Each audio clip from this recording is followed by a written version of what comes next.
Oke, halo semuanya. Balik lagi dengan saya Agnes Ivana. Jadi pada video kali ini saya akan menjelaskan mengenai aset tidak berwujud ya. Seperti yang teman-teman udah pada tahu juga, aset tidak berwujud itu termasuk dalam aset tidak lancar ya. Ya, aset tidak berwujud ini tidak memiliki substansi fisik dan instrumen keuangan. Aset tidak wujud tuh bisa seperti paten, hak cipta, waralaba, goodwill, merek, nama dagang, seperti itu ya teman-teman. Jadi kita akan membahas mengenai aset tidak berwujud lebih dalam lagi ya. Oke. Oke, aset tidak berwujud itu memiliki tiga karakteristik utama ya. Yang pertama ada aset tersebut dapat diidentifikasi. Kemudian yang kedua ada aset tersebut tidak memiliki eksistensi fisik, seperti itu ya. Kemudian yang ketiga, aset tersebut bukan merupakan aset moneter. Aset seperti deposito bank, piutang, dan investasi jangka panjang itu sebenarnya kan juga nggak memiliki substansi fisik ya. Namun aset moneter tuh memperoleh nilainya dari hak atau klaim gitu ya untuk menerima kas atau setara kas di masa depan. Jadi aset moneter ini tidak diklasifikasikan sebagai aset yang berwujud gitu. Oke, next. Selanjutnya ada amortisasi aset tidak berwujud dengan umur manfaat terbatas. Jadi amortisasi itu ada umur manfaat terbatas dan tak terbatas. Kita akan bahas di umur manfaat terbatas dulu ya. Oke. Jadi itu perusahaan mengamortisasi aset tak berwujud yang umur manfaatnya terbatas melalui pembebanan sistematis atas biaya perolehan ya selama umur manfaat asetnya. Umur manfaat asetnya itu harus mencerminkan periode di mana aset tersebut akan memberikan kontribusi pada arus kas perusahaan gitu. Nah, terus ada faktor-faktor yang menentukan umur manfaatnya nih. Yang pertama ada penggunaan aset yang diharapkan oleh perusahaan. Terus yang kedua ada dampak dari keusangan, permintaan, persaingan, dan faktor ekonomi lainnya. Contohnya ya seperti stabilitas industri, kemajuan teknologi, tindakan legislatif, gitu. Kemudian yang ketiga ada setiap ketentuannya itu bisa hukum, peraturan, atau kontrak ya, yang memungkinkan pembaruan atas perpanjangan umur manfaat hukum atau kontrak atas aset tanpa harus mengeluarkan biaya yang signifikan. Oke, jadi di faktor yang ini tuh mengasumsikan ya bahwa terdapat bukti yang mendukung pembaruan atas perpanjangan gitu. Next, kemudian yang keempat tuh ada tingkat pengeluaran pemeliharaan yang diperlukan untuk memperoleh arus kas masa depan yang diharapkan dari aset ya. Contohnya apa? Contohnya itu ada tingkat pemeliharaan yang secara material dikeluarkan dalam kaitannya dengan jumlah tercatat aset yang mengindikasikan umur manfaat yang sangat terbatas gitu. Kemudian yang kelima, ada setiap ketentuan hukum, peraturan atau kontrak ya, yang mungkin membatasi umur manfaat. Kemudian yang terakhir ada faktor ini. Umur manfaat yang diharapkan dari aset lain atau kelompok aset yang mungkin berhubungan dengan umur aset tidak berwujud. Contohnya seperti hak sewa studio gitu. Oke, selanjutnya ada. Nah, kalau tadi kita udah bahas umur manfaat terbatas, sekarang kita bahas yang umur manfaat tak terbatas.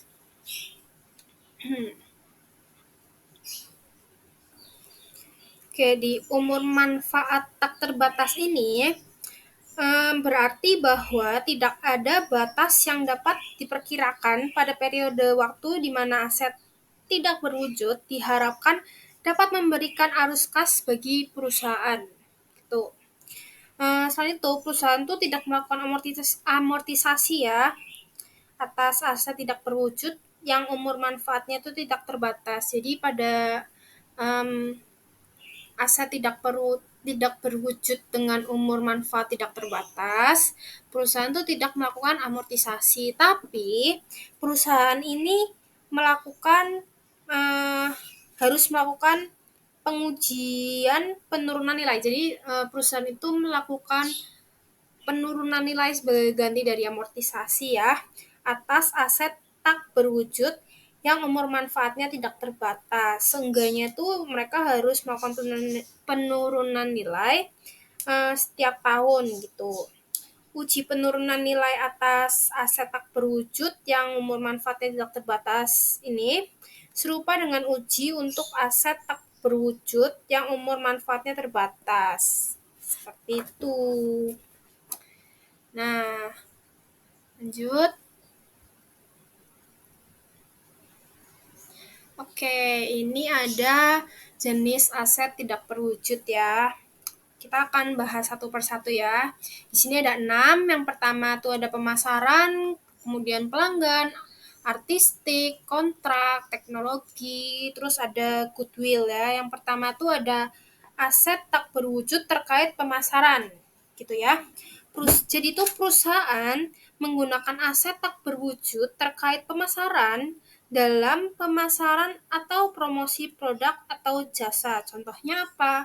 Ya, contohnya seperti merek atau nama dagang gitu ya. Terus ada kepala surat kabar, kemudian ada nama domain internet dan perjanjian non kompetisi ya. Seperti itu. Um, Merek atau nama dagang nih, kalau ada yang belum tahu nih, didefinisikan ya sebagai kata, frasa, atau simbol ya yang membedakan atau mengidentifikasi perusahaan atau produk tertentu dari produk lain. Jadi kayak yang membedakan dengan produk lain tuh seperti itu ya. Nah, um, untuk nama dagang ini tuh diberikan perlindungan hukum selama periode tak terbatas yang akan diperbaharui setiap 10 tahun. Jadi setelah 10 tahun dia harus memperbarui um, kontraknya seperti itu ya. Oke, terus selanjutnya ada aset tak berwujud yang terkait dengan pelanggan. Dalam aset tak berwujud terkait pelanggan ini itu merupakan hasil dari interaksi dengan baik antara pihak luar gitu ya. Contohnya ya daftar pelanggan, pesanan atau backlog produksi ya. Kemudian ada hubungan pelanggan kontraktual maupun non kontrak. Seperti itu. Kemudian yang ketiga ada aset tak berwujud terkait dengan artistik ya. Terkait dengan artistik ini mencangkup hak kepemilikan atas drama, kemudian ada karya sastra, kemudian karya musik, gambar, foto, video, materi video visual lainnya gitu ya. Contohnya ya seperti itu ya. Teman-teman juga pasti paham. Kemudian hak cipta itu ada untuk melindungi hak dari kepemilikan tersebut ya. Hak cipta didefinisikan sebagai hak yang diberikan oleh pemerintah kepada semua penulis, pelukis, musisi, pemahat, maupun seniman atau lain-lain gitu ya, atas kreasi dan ekspresi mereka. Nah, kalau tadi dagang itu dilindungi selama 10 tahun, kalau hak cipta ini diberikan selama umur kreator atau pencipta ditambah 70 tahun gitu. Hak ini itu memberikan hak eksklusif untuk mereproduksi dan menjual karya seni atau publikasi kepada pemilik atau ahli warisnya ya, seperti itu. Oke. Terus yang keempat nih ada aset tak berwujud terkait kontrak. Terkait kontrak. Aset tak berwujud terkait kontrak ini mencerminkan nilai dari hak yang timbul dari perjanjian kontrak. Contohnya apa? Contohnya perjanjian waralaba, lisensi, izin konstruksi, hak siaran, dan juga ada hak jasa atau pasokan ya. Seperti itu. Nah, perusahaan ini harus mengamortisasi biaya waralaba atau lisensi gitu ya, yang umur manfaatnya terbatas sebagai beban operasi selama umur waralaba. Gitu ya. Kemudian yang selanjutnya ada aset tak berwujud terkait teknologi. Terkait teknologi ini berarti ya berhubungan dengan inovasi atau kemajuan teknologi. Contohnya seperti teknologi yang dipatenkan, kemudian ada rahasia dagang yang diberikan oleh badan pemerintah gitu. Paten. Paten ini memberikan hak pada pemegang hak eksklusif untuk menggunakan, memproduksi, dan menjual produk atau proses untuk jangka waktu 20 tahun. Jadi kalau misalnya hak paten ini diberi perlindungan hukum selama 20 tahun tanpa campur tangan atau pelanggar dari pihak lain. Gitu. Perusahaan ini harus membebankan semua biaya penelitian dan biaya pengembangan yang dikeluarkan sebelum mencapai viabilitas ekonomi yang terkait dengan pengembangan produk. Gitu ya. Oke. Nah, selain itu perusahaan membebankan semua biaya jasa hukum dan biaya lainnya yang terkait untuk pembelaan gugatan paten yang berhasil pada akun paten. Ya, terus terakhir ada goodwill. Nah, meskipun perusahaan ini dapat mengapitalisasi biaya tertentu yang dikeluarkan untuk mengembangkan aset yang dapat diidentifikasi seperti paten, kemudian ada hak cipta, namun jumlah yang dikapitalisasi umumnya itu tidak signifikan. Namun perusahaan mencatat jumlah aset tak berwujud yang material saat membeli aset tak berwujud lainnya, terutama dalam situasi yang melibatkan kombinasi bisnis gitu. Dalam sebagian besar kombinasi bisnis, perusahaan mencatat goodwill. Goodwill diukur sebagai selisih antara biaya perolehan dan nilai wajar aset neto atau aset dikurangi liabilitas yang dibeli gitu ya. Oke, berhubung ini membahas tentang goodwill, kita akan membahas mengenai mencatat goodwill gitu ya. Nah, goodwill yang dihasilkan secara internal ini tidak dapat dikapitalisasi dalam akun ya teman-teman. Manfaat masa depan dari goodwill mungkin tidak memiliki hubungan dengan biaya yang dikeluarkan dalam mengembangkan goodwill tersebut. Tapi goodwill yang dibeli sebagaimana ditunjukkan sebelumnya, goodwill dicatat hanya ketika seluruh bisnis dibeli. Gitu. Untuk mencatat goodwill, perusahaan ini perlu membandingkan nilai wajar dari aset berwujud neto dan aset berwujud yang dapat diidentifikasi dengan harga pembelian atau biaya perolehan gitu ya. Kalau ada yang nggak tahu ini goodwill tuh sisa kelebihan biaya perolehan atas nilai wajar neto yang diidentifikasi ya, yang dapat diidentifikasi gitu ya. Untuk for your information aja yang mungkin ada yang belum tahu goodwill gitu. Oke. Kemudian nah, Perusahaan ini sering mengakui goodwill pada laporan posisi keuangan sebagai kelebihan biaya perolehan di atas nilai wajar aset neto yang diperoleh. Nah, kalau tadi membahas mengenai pembelian goodwill, sekarang membahas mengenai penghapusan goodwill. Perusahaan yang mengakui goodwill dalam kombinasi bisnis menganggap bahwa goodwill memiliki umur manfaat yang tidak terbatas ya teman-teman, dan karena tidak harus dilakukan amortisasi. Tapi goodwill dapat turun nilainya nih dari waktu ke waktu. Untuk memprediksi umur goodwill yang sebenarnya dan pola amortisasi yang tepat, maka investor tuh menganggap bahwa beban amortisasi sedikit penggunaannya dalam mengevaluasi kinerja keuangan. Perusahaan ini menyesuaikan nilai tercatatnya ketika goodwill turun nilainya gitu.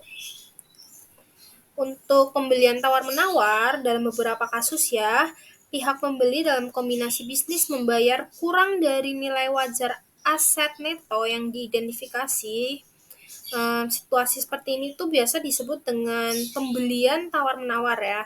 Pembelian tawar-menawar ini merupakan hasil dari ketidaksempurnaan pasar. Artinya apa? Artinya berarti penjual lebih baik menjual asetnya secara individual ya, teman-teman, dibanding secara keseluruhan gitu. Oke. Tadi bahas goodwill, sekarang kita bahas penurunan aset tak berwujud ya. Oke, penurunan aset tak berwujud. Aset tak berwujud akan turun nilainya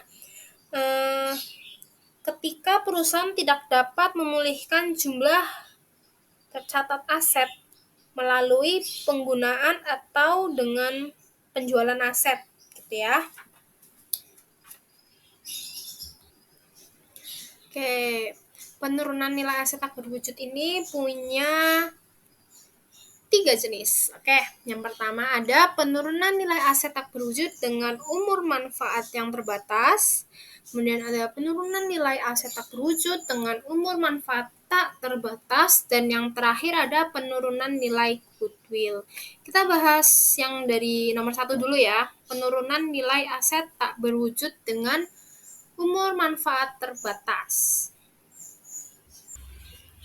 Nah, aturan yang berlaku untuk penurunan nilai aset tetap juga berlaku untuk aset tak berwujud yang memiliki umur manfaat terbatas ya teman-teman.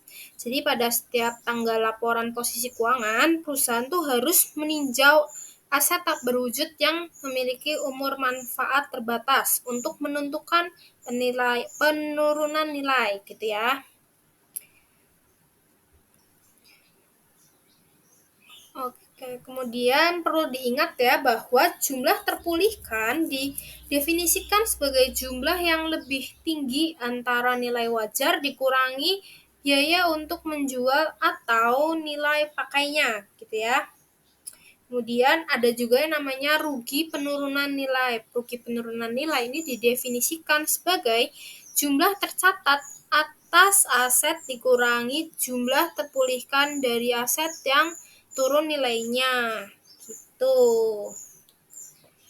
Kemudian yang kedua ada penurunan nilai aset tak terwujud dengan umur manfaat tak terbatas ya.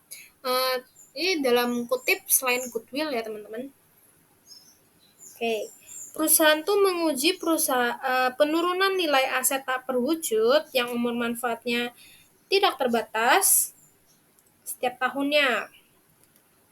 Goodwill juga ya setiap tahunnya, tapi ini selain goodwill gitu. Kemudian uji penurunan nilai aset tak berwujud yang umur manfaatnya tak terbatas selain goodwill adalah sama dengan uji penurunan nilai untuk aset tak berwujud yang umur manfaatnya terbatas. Tuh. Udah nggak teman-teman? Yang terakhir, yang ketiga nih ada penurunan nilai goodwill. Penurunan nilai goodwill. Oke. Pemilihan waktu uji penurunan nilai untuk goodwill ini merupakan sama dengan waktu untuk aset tak berwujud yang umur manfaatnya tak berbatas. Artinya apa? Artinya ya perusahaan harus menguji goodwill setidaknya setiap tahun ya, setahun sekali, itu minimal banget gitu ya. Namun, karena goodwill menghasilkan arus kas hanya dalam kombinasi dengan aset lainnya, uji penurunan nilai dilakukan berdasarkan unit penghasil kas di mana goodwill ditetapkan gitu ya. Dan oke. Next ada selanjutnya biaya penelitian dan pengembangan ya. Biaya penelitian dan pengembangan bukan merupakan aset tak berwujud dengan sendirinya ya teman-teman. Jadi itu berbeda. Tapi penyajian akuntansi untuk biaya R&D karena aktivitas R&D sering menimbulkan paten atau hak cipta seperti produk baru, proses, gagasan, rumus, komposisi, atau karya sastra gitu ya, yang dapat memberikan nilai di masa depan gitu. R&D itu research and development ya teman-teman. Kalau ada yang belum tahu, oke. Um, um, Akuntansi untuk aktivitas R&D ini, dia ini punya biaya yang berkaitan dengan aktivitas R&D ya, seperti ada bahan, peralatan, fasilitas, kemudian ada personel, berarti gaji, upah gitu ya. Kemudian juga ada aset tak berwujud yang dibeli, kemudian juga ada jasa kontrak, dan yang terakhir ada biaya yang tidak langsung gitu. Nah, tapi juga ada biaya yang serupa dengan biaya R&D gitu. Biayanya apa aja sih? Biayanya itu ada biaya persiapan untuk operasi baru. Biaya persiapan ini berarti dikeluarkan untuk aktivitas satu kali untuk memulai operasi baru gitu ya. Kemudian biaya persiapan termasuk biaya pendirian seperti biaya jasa, hukum, pajak, daerah gitu ya dikeluarkan untuk mendirikan entitas baru bisnis. Kemudian tadi ada biaya persiapan untuk operasi baru, kemudian yang kedua ada kerugian operasi awal, dan yang terakhir ada biaya iklan gitu. Kerugian operasi awal nih gini, IFRS tahu ya, IFRS itu mengharuskan kerugian operasi selama tahun-tahun awal itu tidak boleh dikapitalisasi ya teman-teman. Singkatnya gini, standar operasi akuntansi dan pelaporan tuh seharusnya tuh tidak berbeda untuk suatu perusahaan yang sedang berusaha untuk mendirikan bisnis baru gitu ya. Kemudian yang terakhir tuh tadi biaya iklan ya, biaya iklan teman-teman juga udah pasti tahu ya. Ya, IASB mengakui bahwa aktivitas iklan dan promosi dapat meningkatkan atau menciptakan hubungan pelanggan yang pada gilirannya menghasilkan pendapatan gitu. Kemudian next ada apa nih? Oke, penyajian aset tak berwujud ya. Penyajian aset tak berwujud.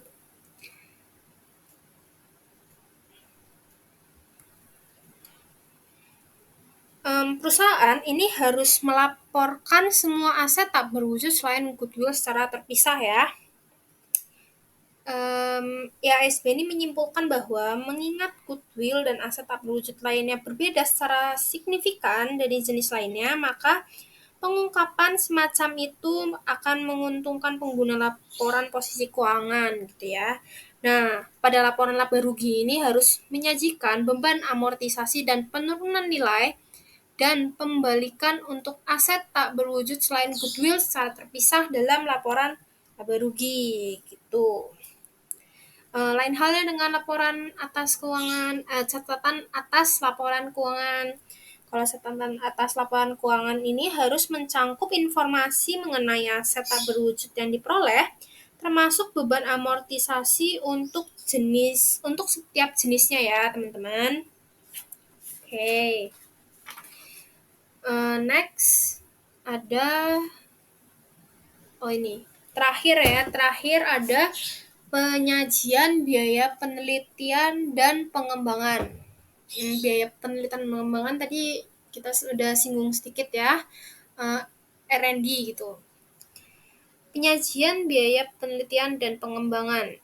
Jadi perusahaan harus mengungkapkan total biaya R&D atau biaya penelitian dan pengembangan yang dibebankan setiap periodenya dalam laporan keuangan. Nah, umumnya dalam catatan atas laporan keuangan gitu. Oke, segitu aja ya yang bisa saya sampaikan mengenai aset tak berwujud. Kita tadi udah bahas mengenai isu-isu aset tak berwujud, kemudian kita juga membahas mengenai jenis-jenis aset tak berwujud ya, yang ada pemasaran, pelanggan, artistik gitu ya. Kemudian kita juga membahas mengenai penurunan nilai aset tak berwujud ya. Kemudian ada biaya penelitian dan pengembangan gitu. Oke. Segitu aja teman-teman yang bisa saya sampaikan. Kalau ada pertanyaan bisa diketik ya di kolom komentar, nanti saya akan bahas. Kemudian oh ya, sedikit tambahan ya. Ini untuk tambahan aja sih sebenarnya. Jadi kalau aset tak berwujud yang dibuat sendiri ini, perusahaan ini mengeluarkan biaya untuk berbagai sumber daya tak berwujud seperti pengetahuan ilmiah atau teknologi, penelitian, kemudian biaya-biaya seperti itu ya. Kemudian ada merek dagang. Nah, biaya tersebut sering disebut sebagai biaya penelitian dan pengembangan. Jadi ini juga berkaitan dengan yang tadi saya sampaikan ya, biaya R&D, biaya research and development gitu. Jadi perusahaan ini membebankan semua biaya tetap tahap penelitian dan beberapa biaya tahap pengembangan. Biaya pengembangan tertentu dikapitalisasi bila kriteria viabilitas ekonomi terpenuhi. Jadi itu IFRS mengidentifikasi beberapa kriteria tertentu yang harus dipenuhi sebelum biaya pengembangan dapat dikapitalisasi ya. Oke, itu cuma buat tambahan aja sih sebenarnya. Oke, segitu aja yang bisa saya sampaikan mengenai aset tak berwujud. Semoga bisa bermanfaat bagi teman-teman, bagi pendengar, penonton, seperti itu ya. Oke, kalau ada pertanyaan bisa langsung ditanyakan di kolom komentar.